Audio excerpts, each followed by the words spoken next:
ఉత్తర బంగాళాఖాతంలో కొనసాగుతున్న రెమాల్ తుఫాన్ ఆదివారం తీవ్ర తుఫానుగా మారుతోంది.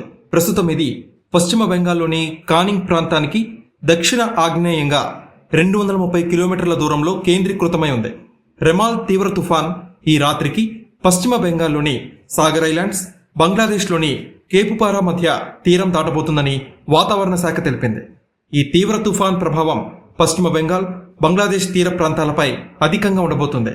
ఈ తుఫాన్ ప్రభావంతో గరిష్టంగా 135 కిలోమీటర్ల వేగంతో పెనుగాలులు వీస్తాయని ఐఎండీ చెప్తోంది. ఇక హైదరాబాద్ నగరంలో పలు ప్రాంతాల్లో భారీ వర్షం కురిసింది.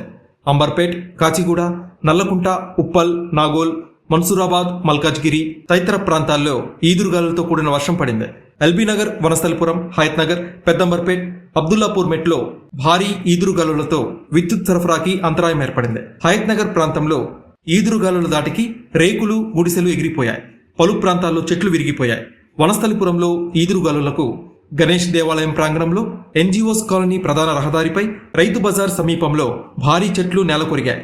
దీంతో రాకపోకలకి తీవ్ర ఇబ్బంది ఎదురైంది. మరోవైపు తెలంగాణలోని ఇతర జిల్లాల్లోనూ ఈదురుగాలులతో కూడిన భారీ వర్షాలు కురిశాయి. మేడ్చల్ జిల్లా కీసర మండలంలో ఈదురుగాలులతో కూడిన భారీ వర్షానికి తిమ్మాయిపల్లి శామీర్పేట్ దారిలో చెట్టు కూలి 2 ప్రయాణికులు మృతి చెందారు.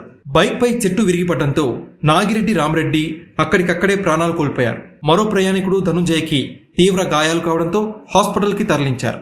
అయితే మార్గ మధ్యలోనే అతడు కూడా చనిపోయారు. మృతులు యాదాద్రి జిల్లా బొమ్మల రామారం మండలం ధర్మారెడ్డిగూడెం గ్రామానికి చెందినవారుగా గుర్తించారు.